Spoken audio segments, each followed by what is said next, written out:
Assalamualaikum warahmatullahi wabarakatuh. Kami dari kelompok 2 secara hubungan internasional. Adapun anggota kelompok kami, yang pertama adalah Martin Ohawa, yang kedua Yosua Rifaldi, yang ketiga Abdul Wafi, yang keempat Silvi Ajeng Maharani, yang kelima Naila Samrudia. Kami akan mengangkat dua isu, yaitu yang pertama adalah isu nasional yang berjudul Hari Anak Nasional 2021. Dalam hal ini 3 isu anak yang masih menjadi masalah di Indonesia. Yang kedua, isu internasional yang berjudul Kanada catat 15 kasus baru Omicron di tren COVID-19 parah diprediksi naik. Saya Yosua Rifaldi, saya membahas tentang Hari Anak Nasional 2021 yang mengangkat 3 isu anak di Indonesia. Per tanggal 23 Juli diperingati sebagai Hari Anak Nasional yang dirayakan sebagai momentum untuk memperhatikan hak anak-anak di Indonesia. Memperingati Hari Anak Nasional 2021 penting memahami isu yang kini masih jadi permasalahan di Indonesia, sebagai berikut. Yang pertama, kekerasan anak. Yang kedua, pekerja anak. Yang terakhir, yang ketiga, pendidikan. 1. Kekerasan anak. Berdasarkan Convention on the Right of the Child tahun 1989, kekerasan anak dapat berupa kekerasan fisik, seksual, emosional, pengabaian, dan eksploitasi.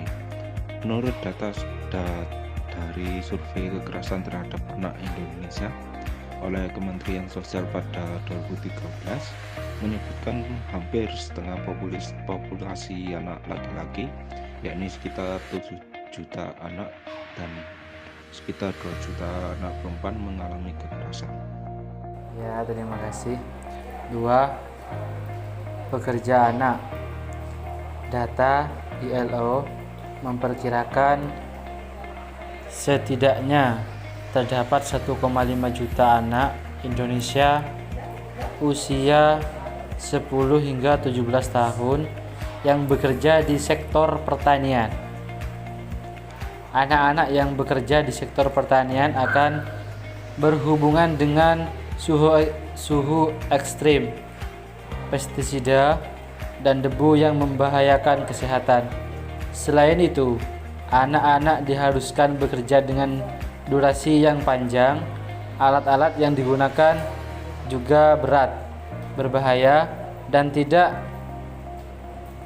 memenuhi standar keselamatan kerja. Sektor pekerjaan lain ialah sektor jasa dan manufaktur, sedangkan jumlah buruh bawah umur di Papua mencapai 34,7% dari total pekerja. Selamat pagi, perkenalkan nama saya Martin Ohawa, NPM 220100 43 0074. Saya akan menjelaskan 3 pendidikan. Menurut data 2018 dari Kementerian Pendidikan dan Kebudayaan, sekitar 4,1 juta anak berusia 6 tahun hingga 21 tahun tidak bersekolah. Data lain berdasarkan survei dari National Economy, sekitar 1 juta anak usia 7 tahun hingga 18 tahun tidak pergi ke sekolah. Dasar atau sekolah menengah pertama. Selain itu, sekitar 3,6 juta remaja usia 16 tahun hingga 18 tahun tidak bersekolah. Pada tahun 2016, Indonesia menerapkan kebijakan wajib bersekolah 12 tahun yang bertujuan untuk menyertakan akses pendidikan bagi anak usia 16 tahun hingga 18 tahun. Sekian dan terima kasih. Perkenalkan, nama saya Silvi Ajeng Maharani. Isu berikutnya adalah Kanada catat 15 kasus baru Omicron, tren COVID-19 parah diprediksi naik. Yang pertama adalah kota Ottawa.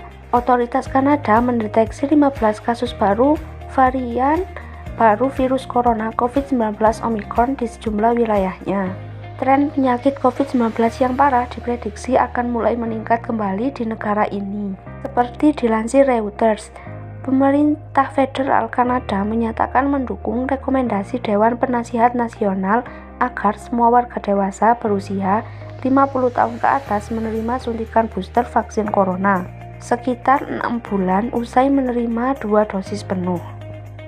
Pekan lalu, otoritas kota Ottawa mengumumkan akan mewajibkan orang-orang yang tiba di wilayahnya via jalur udara dari berbagai negara, kecuali Amerika Serikat, untuk menjalani tes corona. Ottawa juga memperluas larangan perjalanan untuk negara-negara Afrika bagian selatan yang mencakup 10 negara. Kota Quebec mengkonfirmasi kasus Omicron pertama di kota tersebut. Sementara di ibu kota Ottawa ada 2 kasus yang dilaporkan. Sebelumnya, para pejabat mengatakan bahwa 2 kasus potensial juga sedang diselidiki di kota Hamilton.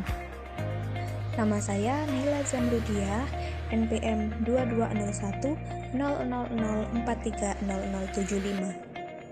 Saat ini di Provinsi Ontario dan Quebec, Kanada menyatakan tidak akan menerapkan kembali pembatasan kesehatan masyarakat yang meluas sampai lebih banyak diketahui munculnya Omicron sebagai varian baru dari COVID-19 yang menjadi perhatian. Sejumlah dokter memperingatkan bahwa infeksi tambahan kemungkinan terdeteksi, mempertimbangkan agar pemberian vaksin dosis tambahan atau booster diberikan lebih cepat. Pejabat kesehatan masyarakat di kota Hamilton mengatakan kasus potensial di wilayah itu ditandai untuk pengurutan genom lebih lanjut karena perjalanan orang-orang ke Afrika Selatan. Namun tidak memberikan informasi lebih lanjut tentang kapan mereka berpergian atau dites COVID-19 varian baru yang mungkin lebih mudah menular. Hal ini mendorong beberapa negara termasuk Kanada untuk memberlakukan pembatasan perjalanan. Mereka telah berfokus pada negara-negara di Afrika Selatan di mana varian diketahui beredar meskipun kasus telah ditemukan di seluruh dunia. Menteri Kesehatan Quebec mengatakan 115 pelancong baru-baru ini sebagian besar kembali dari Afrika Selatan telah diminta untuk melakukan tes PCR dan isolasi mandiri. Orang-orang yang baru saja tiba di Kanada dari Afrika Selatan, Botswana, Lesotho, Eswatini, Mozambik, Namibia, dan Zimbabwe memenuhi syarat untuk tes COVID-19 dan harus dikarantina. Kanada juga telah menutup perbatasannya untuk